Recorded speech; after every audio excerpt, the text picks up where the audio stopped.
हादरनि लाख लाख आबादारि सुबुंफोरनि थाखाय फिन मोनसे गोजोनथाव खौरां। हादरनि लाख लाख आबादारि सुबुंफ्रा प्रधानमंत्री किसान सम्मान निधि बिथांखिनि 18 नं किस्तिनि रांखौ बावैसो सिगां मोननो हाबाय। बे समावनो फिन आरोबाव प्रधानमंत्री किसान सम्मान निधि बिथांखिनि मोनसे गोजोनथाव खौरां फैगासिनो दं। दिवाली फोरबोनि समाव मिरु सरकारा गोदानै पीएम किसान 19 नं किस्तिनिखौ होनो फोसावगोन। नंगौ, गोदान बोसोरनि फेब्रुवारियाव आबादारिफ्रा 19 नं किस्तिनि रांखौ मोननो हागौ।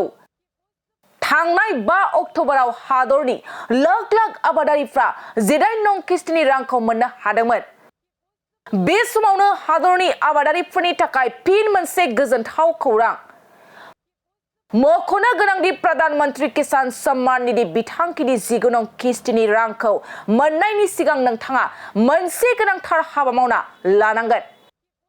नङाब्ला नोंथाङा आबादारिफोरनि प्रधानमंत्री किसान सम्मान निधिनि रांखौ मोननाय नङा। फैबाय थानाय 19 नं किस्तिनि रांखौ मोननो थाखाय नोंथाङा EKYC खालामनाया गोनांथार।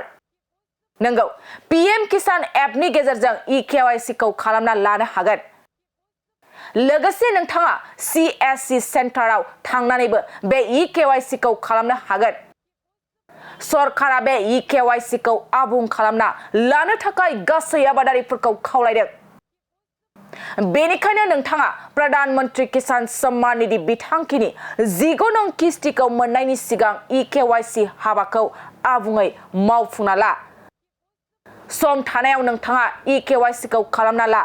नङाब्ला नोंथाङा आबादारिफोरनि प्रधानमंत्री किसान सम्मान निधिनि रांखौ मोननाय नङा।